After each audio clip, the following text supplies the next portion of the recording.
Coming up tonight on YCN News, Vermont Governor Peter Shumlin gives his budget address. A fatal fire in Keene, New Hampshire, and the New Hampshire Department of Health and Human Services will hold a contest to help people quit smoking. For more news, weather, and sports, it's time for YCN, your local view.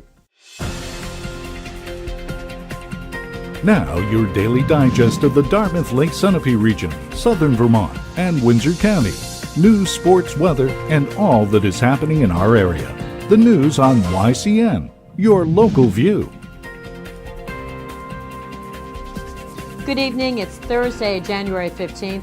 I'm Laura James. Welcome to YCN News. Well, Governor Peter Shumlin today outlined 3 areas he will focus on to make living in Vermont better for residents and businesses, calling it an agenda for progress. This aims to grow jobs, make Vermont an affordable place to live, and keep its quality of life well regarded among other states. The state faces a $94 million shortfall, and to close that budget gap, Shumlin tells lawmakers health and education spending must be reviewed and reduced. One plan calls for allowing some Vermont students to earn an associate's degree for free to provide Vermont employees a skilled and qualified source of workers, especially in engineering. This would allow younger Vermonters to remain in the state instead of leaving to find a job elsewhere. Finding the money to do this means taxes would need to be raised. Shumlin is proposing that an income tax loophole be closed. The loophole allows Vermonters to deduct from the current year's state taxes the taxes they paid the previous year. The majority states where residents pay a state income tax do not allow this. Closing this loophole would deprive taxpayers who use it about $175, yet the governor says doing so will bring in about $15.5 million. Opening arguments today in the James Robards trial painted conflicting versions of the truth, with defense attorneys telling jurors another man, not Robards, may be involved in the murder of Kelly Robards late in June of 2013, that according to WNTK. Yet state prosecutors say police never found evidence that anyone other than James Robards was the person of interest in the death of Robards' estranged wife, Kelly. Meanwhile, one witness today included a canine handler from a New England investigative team, the team that found Kelly Robards' remains the second week of July in Unity. That was about 10 days after she disappeared from her home. On that day, June 27, 2013, Kelly filed for divorce from James. New Hampshire State Fire Marshal J. William Degnan, Keene Fire Chief Mark Howard, and Keene Police Chief Kenneth Miola announced that the investigation into the fatal fire that occurred behind 481 West Street in Keene yesterday is continuing. As a result of the autopsy that was conducted earlier today, the New Hampshire State Medical Examiner's Office has positively identified the victim as Russell Holden, aged 46. The state medical examiner has ruled the cause of death was due to smoke inhalation, and the manner of death was accidental. Holden's body was found in a makeshift shelter behind a building at 481 West Street.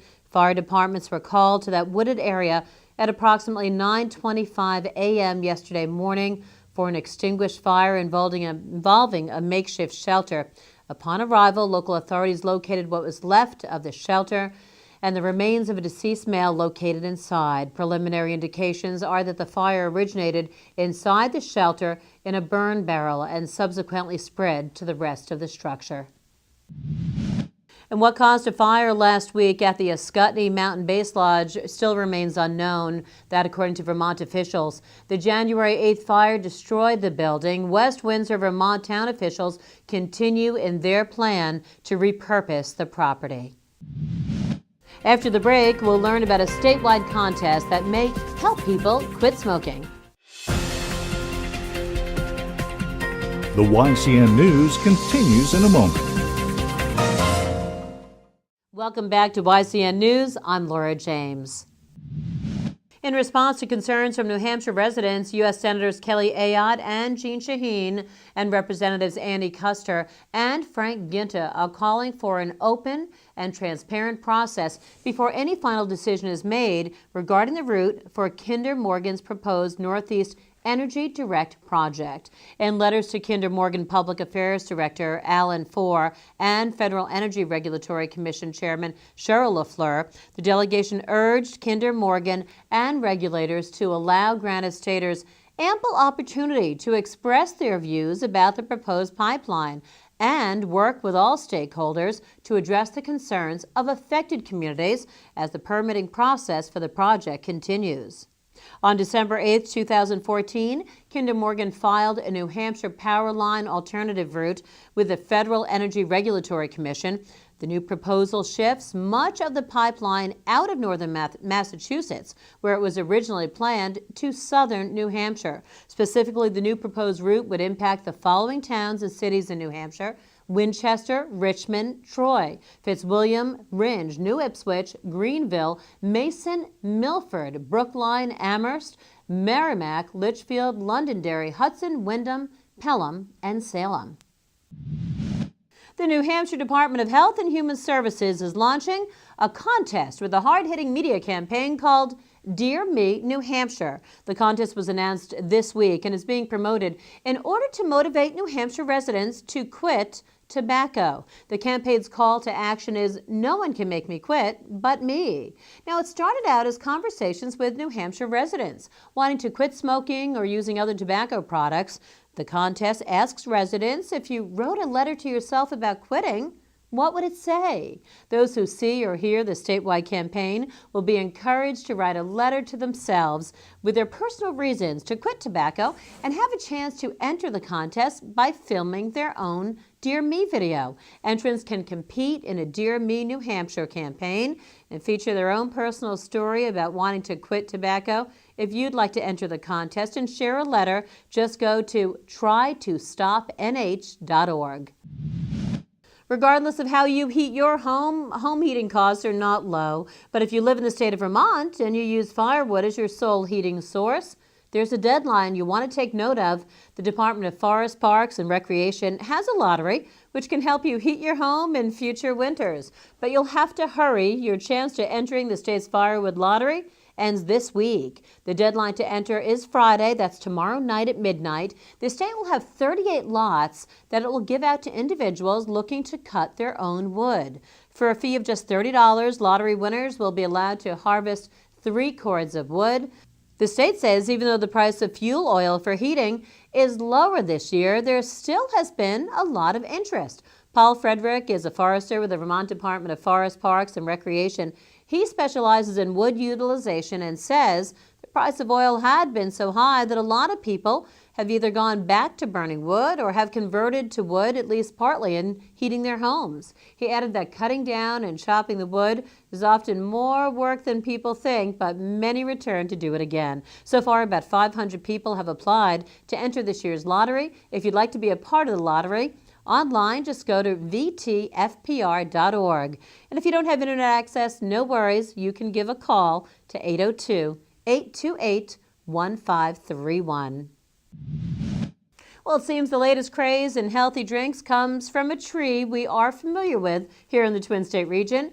Birch water has a list of benefits that promise to do anything from flushing out toxins to eliminating cellulite and curing bronchitis and arthritis. The sap inside a birch tree can be used from both the silver birch and the North American sweet birch. It's removed from the tree using the same process that drains syrup from the maple tree, and in its raw form, it is a thin, sweet-tasting liquid. Now, according to dailymail.com, the drink is already widely used in Eastern Europe and Russia, as well as parts of northern China. Like a popular health drink, coconut water is very good for rehydration, but also contains saponin, which has been known to control blood cholesterol levels and is good for the immune system.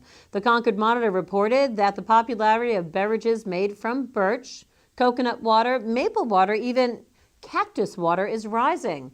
Soda and non-fresh juice sales are flat or slipping slightly, but plant-based products are growing, particularly those sold along the fruits and veggies. That according to data compiled by the market research firm Nielsen. Sales of all waters, including the new products, fitness and enhanced waters, as well as regular sparkling, and still grew 4% by value and nearly 7% by volume since July of 2013. According to the Monitor, one trainer reminded gym members, "You're also fine with good old tap water." When YCN News returns, we'll check in with Kearsarge Chronicles' Lynn Solomon as she sat down for a conversation with Cheryl Andrews.